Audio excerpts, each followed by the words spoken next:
ಸಭಾಧ್ಯಕ್ಷರೇ, ಎಸ್ ಚುಕ್ಕೆ ಗುರುತಿನ ಪ್ರಶ್ನೆ ಸಂಖ್ಯೆ 426 ಮಾನ್ಯ ಕಾರ್ಮಿಕ ಸಚಿವರನ್ನ ಕೇಳಲು ಬಯಸ್ತೀನಿ ಸಭಾಧ್ಯಕ್ಷ.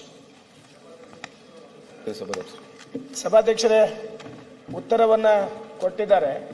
ಮೊದಲನೇದಾಗಿ ಶಿರಟ್ಟಿ ಮತಕ್ಷೇತ್ರದಲ್ಲಿ ಯಾವುದೇ ಕಾಮಗಾರಿಗಳನ್ನು ಕೈಗೊಂಡಿಲ್ಲ ಅಂತ ಹೇಳಿ ತಮ್ಮ ಉತ್ತರದಲ್ಲಿ ಹೇಳಿದ್ದಾರೆ. ನಮ್ಮ ಕ್ಷೇತ್ರದಲ್ಲಿ ಸುಮಾರು 21,000ಕ್ಕೂ ಹೆಚ್ಚು ಜನ ಕಾರ್ಮಿಕರು, ಕಟ್ಟಡ ಕಾರ್ಮಿಕರು ಇರೋದನ್ನ, ಅವರಿಗೆಲ್ಲರೂ ಸಹಿತ ಅಲ್ಲಿ ರಿಜಿಸ್ಟ್ರೇಷನ್ ಆಗಿರೋದನ್ನ ನಾವು ನೋಡಿದ್ವಿ. ಆದರೆ ಇಲ್ಲಿವರೆಗೂ ಸಹಿತ ಯಾವುದೇ ಒಂದು ಅನುದಾನವನ್ನು ಕೊಟ್ಟು ಅವರಿಗೆ ಒಂದಿಷ್ಟು ಕಾರ್ಯವನ್ನು ಸಹಿತ ನಮ್ಮ ಸಚಿವರು ಮಾಡಲಿಕ್ಕೆ ಆಗಿಲ್ಲ. ಎರಡನೇದಾಗಿ ನಾನೊಂದು ಅವರಿಗೆ ಶಿರಟ್ಟಿ ಮತಕ್ಷೇತ್ರದಲ್ಲಿ 2 ಆಸ್ಪತ್ರೆ ಬಗ್ಗೆ ಒಂದೆರಡು ಪ್ರಸ್ತಾವನೆಯನ್ನ ಸ್ವತಃ ಸಚಿವರು ಬಂದಾಗನೂ ಸಹಿತ ಅವ್ರ ಕೈಗೆ ಕೊಟ್ಟಿದ್ದೆ. ಹಲವು ಬಾರಿ ಅವ್ರನ್ನ ಭೇಟಿಯಾಗಿ ಇಲ್ಲೇ ಸದನದಲ್ಲಿನೂ ಸಹಿತ ಅವ್ರು ಕೊಟ್ಟಿದ್ದೆ. ಅಧಿಕಾರಿಗಳಿಗೂ ಸಹಿತ 2 ತಾಲೂಕಿನಲ್ಲಿ 2 ಆಸ್ಪತ್ರೆಗಳು ಪ್ರೈವೇಟ್ ಹಾಸ್ಪಿಟಲ್ಗಳಿಗೆ ಕೊಡಬೇಕು ಅಂತ ಹೇಳಿ ಅವರಿಗೆ ವಿನಂತಿಯನ್ನ ಮಾಡಿಕೊಂಡಿದ್ದೆ. ಆದ್ರೆ ದುರಾದೃಷ್ಟ ಏನಂದ್ರೆ ಯಾವುದೇ ಪ್ರಸ್ತಾವನೆಗಳು ಬಂದಿಲ್ಲ ಅಂತ ಹೇಳಿ, ಸ್ವತಃ ನಾನೇ ಭೇಟಿಯಾಗಿ ಕೊಟ್ರೆ ಯಾವುದೇ ಪ್ರಸ್ತಾವನೆಗಳು ಬಂದಿಲ್ಲ ಅಂತ ಹೇಳಿ ಮಾನ್ಯ ಸಚಿವರು ಉತ್ತರವನ್ನು ಕೊಟ್ಟಿದ್ದಾರೆ. ದಯವಿಟ್ಟು ಅದನ್ನ ತಾವು ಹೇಳ್ಬೇಕು, ಉತ್ತರವನ್ನು ಕೊಡ್ಬೇಕಂತ ಹೇಳಿ ಕೇಳ್ಕೊತಾ ಇದ್ದೆ. ಸದಸ್ಯರು ಕೇಳಿರ್ತಕ್ಕಂಥ ಪ್ರಶ್ನೆ 4 ಇದೆ. ಮೊದಲನೇದು, ಯಾವ್ದನ್ನ ಲೇಬರ್ ಇಲಾಖೆಯಿಂದ ನೀವು ಯಾವ್ದನ್ನ ವರ್ಕ್ ಕಾಮಗಾರಿನ ತಗೊಳ್ತಾರೆ, ಕಾಮಗಾರಿ ಬಗ್ಗೆ ಕೇಳಿದಿರಿ. ನಮ್ಮ ಇಲಾಖೆಯಿಂದ ಅಲ್ಲಿ ಕಾಮಗಾರಿ ಯಾವುದಿಲ್ಲ, ನಿಮ್ ಗಮನಕ್ಕಿರಲಿ. ಎರಡನೇ ಪ್ರಶ್ನೆ ಕೇಳಿರ್ತಕ್ಕಂಥದ್ದು, ಯಾವ್ದಾವ್ದು ಸ್ಕೀಮ್ಸ್ಗಳು ಅವೈಲೇಬಲ್ ಇದಾವೆ ಅಂತ ನೀವು ಕೇಳಿರ್ತಕ್ಕಂಥ ಪ್ರಶ್ನೆಗೆ ಸಂಪೂರ್ಣವಾದಂಥ ಮಾಹಿತಿ ಕೊಟ್ಟಿವಿ. ನೀವು ಮೂರನೇ ಪ್ರಶ್ನೆ ಕೇಳಿರ್ತಕ್ಕಂಥದ್ದು, ಏನು ಕ್ರೈಟೀರಿಯಾ ESI ಆಸ್ಪತ್ರೆಗೆ ನಾವು ಅಕ್ರಿಡಿಟೇಷನ್ ಆಗಬೇಕಾಗಿದ್ರೆ ಏನೇನು ಕ್ರೈಟೀರಿಯಾ ಅಂತ ನೀವು ಕೇಳಿದಿರಿ. ಆ ಕ್ರೈಟೀರಿಯಾ ನಿಮ್ಗೆ ಒದಗಿಸಿದ್ದೀನಿ, ಆಯ್ತಾ. ನಾಲ್ಕನೇದು, ನೀವು ಕೇಳಿರ್ತಕ್ಕಂಥದ್ದು ಪ್ರಪೋಸಲ್, ಅಂದ್ರೆ ನಿಮ್ಮ ಎಂಪಾಲ್ಮೆಂಟ್ ಆಗ್ಲಿಕ್ಕೆ ನಿಮ್ಮ ಕಡೆಯಿಂದ ಏನ ಪ್ರಪೋಸಲ್ ಬಂದಿದೆ, ನಿಮ್ಮ ತಾಲೂಕಿನಿಂದ ಏನೋ ನಿಮ್ಮ ಪ್ರಪೋಸಲ್ ಬಂದಿದೆ ಅಂತ ಕೇಳಿದಿರಿ. ಎಂಪಾಲ್ಮೆಂಟ್ಗೆ ನಮಗೆ ಅಲ್ಲಿ ಕಳಿಸ್ಬೇಕು ಅವರು. ನನಗೆ ನೀವು ಕೊಟ್ಟರು ಕೂಡ ನಾವು ಎಂಪಾಲ್ಮೆಂಟ್ಗೆ ಏನು ಮಾಡ್ತೀವಿ ಅಂತಂದ್ರೆ ಶಾಸಕರೇ, ನಾವು ಅದು ಆನ್ಲೈನ್ ಕಳಿಸ್ತೀವಿ. ಆ ಎಂಪಾಲ್ಮೆಂಟ್ಗೆ ಅವರು ಆನ್ಲೈನ್ ಕಳಿಸಿದಾಗ ಆಟೋಮೆಟಿಕ್ ಅವರು ಕ್ವಾಲಿಫೈ ಆಗ್ತಕ್ಕಂಥ ಕ್ರೈಟೀರಿಯಾ ಕೇಂದ್ರ ಸರ್ಕಾರದ ನಾಮ್ಸ್ ಇದೆ. ಆ ನಾಮ್ಸ್ ಪ್ರಕಾರ ಆ ಕ್ರೈಟೀರಿಯಾದಲ್ಲಿ ಅವ್ರು ಕ್ವಾಲಿಫೈ ಆದರೆ ಆಟೋಮೆಟಿಕ್ ಮಾಡಿಕೊಡ್ತೀವಿ. ಅಂದ್ರೆ ಸಭಾಧ್ಯಕ್ಷರೇ, ನಮ್ಮಲ್ಲಿ ಇರೋದೇ 1-2 ಆಸ್ಪತ್ರೆಗಳಿದಾವೆ. ಹಲವು ಬಾರಿ ನಮ್ಮ ಕಾರ್ಮಿಕ ಇಲಾಖೆಯ ಅಧಿಕಾರಿಗಳಿಗೆ ನಾನು ಹೇಳಿದ್ದೀನಿ, ಅಂತ ಆನ್ಲೈನ್ ಮುಖಾಂತರ ಮಾಡೋದಾದ್ರೆ ಮಾಡಿಕೊಡಿ ಅಂತ ಹೇಳಿದ್ವಿ. ತಾವು ಹೇಳ್ದಂಗೆ ಅದನ್ನೇನು ಆನ್ಲೈನ್ ಮುಖಾಂತರ ಹಾಕಬೇಕು, ಆ ಪ್ರೈವೇಟ್ ಹಾಸ್ಪಿಟಲ್ನವರಿಗೆ ನಾವು ಹೇಳಿ ಹಾಕ್ಸುವಂತ ಮಾಡ್ತೀನಿ ಮಾನ್ಯ ಸಚಿವರೇ. ಎರಡನೇದಾಗಿ ಸಭಾಧ್ಯಕ್ಷರೇ, ನಮ್ಮ ಇಲಾಖೆಯಿಂದ ಏನು ಕಟ್ಟಡ ಕಾರ್ಮಿಕರಿಗೆ ಈ ಪ್ರಿವೆಂಟಿವ್ ಹೆಲ್ತ್ ಕೇರ್ ಚೆಕಪ್ ಯೋಜನೆ ಅಡಿಯಲ್ಲಿ 10 ಕೋಟಿ ರೂಪಾಯಿ ನಮ್ಮ ಜಿಲ್ಲೆಗೆ 9,98,00,000 ನಮ್ಮ ಜಿಲ್ಲೆಗೆ ಅನುದಾನವನ್ನು ಕೊಡ್ತಾರೆ ಸಭಾಧ್ಯಕ್ಷರೇ.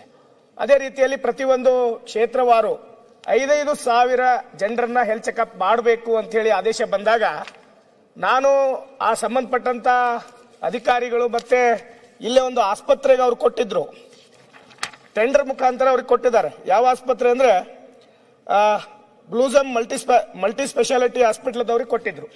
ಒಂದಿನ ನನಗೆ ಕರೆದ್ರು ಅವರು.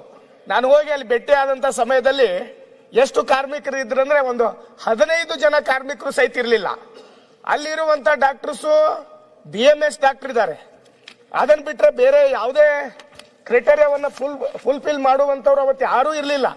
ಅದಕ್ಕೆ ಸಂಬಂಧಪಟ್ಟಂಗೆ ಎಲ್ಲವೂ ಸಹಿತ ಫೇಕ್ ರಿಪೋರ್ಟ್ಗಳನ್ನ ಕ್ರಿಯೇಟ್ ಮಾಡಿ ಕೊಟ್ಟಿರುವಂತದ್ದನ್ನ ನನ್ನ ಕಣ್ಣು ಮುಂದೆ ನಡೆದು ಜಿಲ್ಲಾಧಿಕಾರಿಗಳಿಗೆ ಒಂದು ಪತ್ರವನ್ನು ಬರೆದಿದ್ದೆ.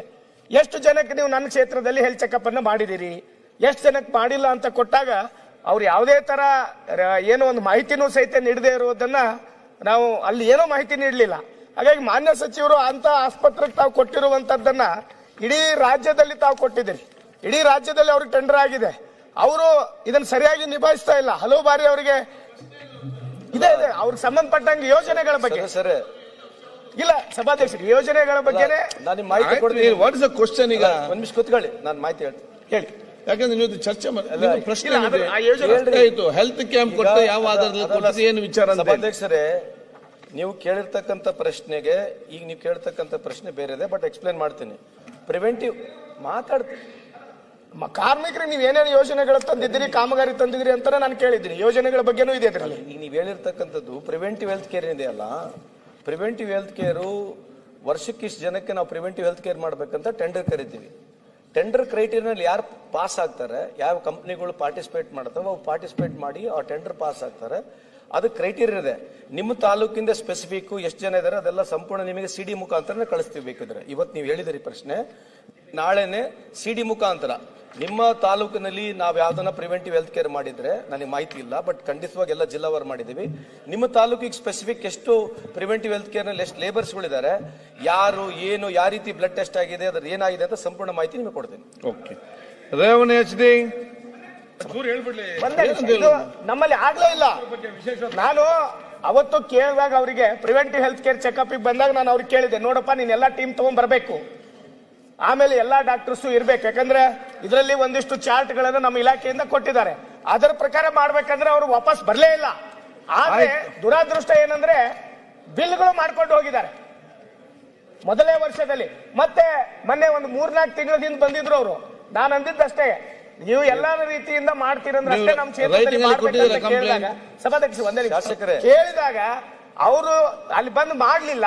ಹಾಗಿದ್ರೆ ಆ 33 ಹೆಚ್ಚು ಕಡಿಮೆ ನಾವು 20,000ಕ್ಕೂ ಹೆಚ್ಚು ಜನರನ್ನ ಟೆಸ್ಟ್ ಮಾಡಬೇಕಾಗಿತ್ತು. ಪ್ರಿವೆಂಟಿವ್ ಹೆಲ್ತ್ ಕೇರ್ ಅಲ್ಲಿ ಬಹಳಷ್ಟು ಟೆಸ್ಟ್ ಗಳು ಕೊಟ್ಟಿದ್ದಾರೆ. ಅವ್ರು ಯಾರು ಮಾಡಿದ್ರು, ಯಾರು ಥ್ರೂ ಬಿಲ್ ಮಾಡಿಸ್ಕೊಂಡ್ರು, ಅಲ್ಲ ಇದ್ರ ಬಗ್ಗೆ ರೈಟಿಂಗ್ ಅಲ್ಲಿ ಕೂಡ ಆನ್ಸರ್ ಮಾಡ್ತಾರೆ. ತಾವು ಹೇಳಿರ್ತಕ್ಕಂಥ ಪ್ರಶ್ನೆ ಏನಿದೆ, I am completely endorsing to you. ಯಾಕಂದ್ರೆ ನೀವು ಇಲ್ಲಿ ಹೇಳಿರ್ತಕ್ಕಂಥ ಪ್ರಶ್ನೆ ಸ್ಪೆಸಿಫಿಕ್ ಇರಲಿಲ್ಲ. ನೀವು ನಿಮ್ಮ ತಾಲೂಕಿನಲ್ಲಿ ನಮ್ಮ ಸರ್ಕಾರ ಬಂದ ಮೇಲೆ ಇಲ್ಲಿವರೆಗೆ ಯಾರ್ಯಾರಿಗೆ ಚೆಕ್ ಮಾಡಿದ್ದೇವೆ CD ಮುಖಾಂತರ ನಿಮಗೆ ಕಳಿಸ್ಕೊಡ್ತೇನೆ.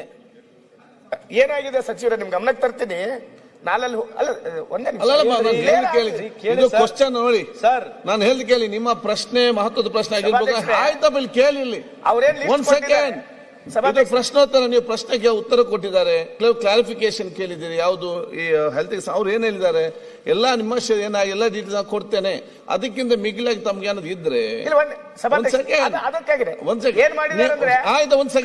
ಒಂದ್ ಸೆಕೆಂಡ್ ಇವರ ರೆಪ್ರೆಸೆಂಟೇಟಿವ್ ಅಲ್ಲ, ಆಯ್ತಪ್ಪ, ನೀವು ರೆಪ್ರೆಸೆಂಟೇಟಿವ್ ನಿನ್ನ ಕ್ಷೇತ್ರದಲ್ಲಿ ಏನಾಗಿದೆ, ನೀವು ಈ ರೀತಿ ರೈಟಿಂಗ್ ಅಲ್ಲಿ ಕೊಟ್ರೆ ಅದನ್ನು ನಾವು ತನಿಖೆಗೆ ಒಳಪಡಿಸ್ತಾರೆ.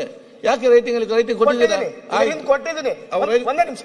ಏನಾಗಿದೆ ಅಂದ್ರೆ ಸಭಾಧ್ಯಕ್ಷರೇ, ಅವ್ರು ಕುತ್ಕೊಂಡು ಲೇಬರ್ ಕಾರ್ಡ್ ತಗೊಂಡು ಅವ್ರಿಗೆ ಯಾರ್ಯಾರು ಬೇಕು ಅದನ್ನ ಬರ್ಕೊಂಡು ಫೇಕ್ ರಿಪೋರ್ಟ್ ಗಳನ್ನ ಕೊಟ್ಟಿದ್ದಾರೆ. ಅವ್ರಿಗೆ ಅದನ್ನ ಮಾಡಿದ್ದಾರೆ ಅವರು.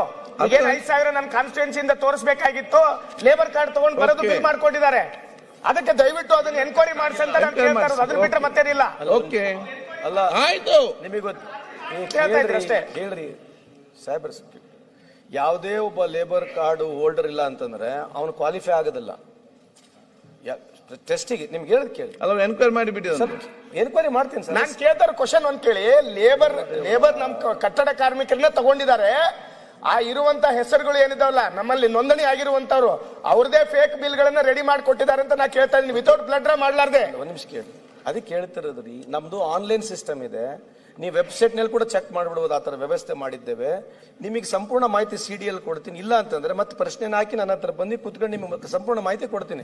ನೀವು ಇಲ್ಲಿ ಆಫ್ ಹ್ಯಾಂಡ್ ಕೇಳಿರ್ತಕ್ಕಂಥ ನನಗೆ ಸಂಪೂರ್ಣ ಮಾಹಿತಿ ಇಲ್ಲ. ನೀವು ಸ್ಪೆಸಿಫಿಕ್ ಆಗಿ ಕೇಳಿದ್ರೆ ಸ್ಪೆಸಿಫಿಕ್ ಆಗಿ ಹೇಳ್ತಿದ್ದೆ ನಿಮಗೆ.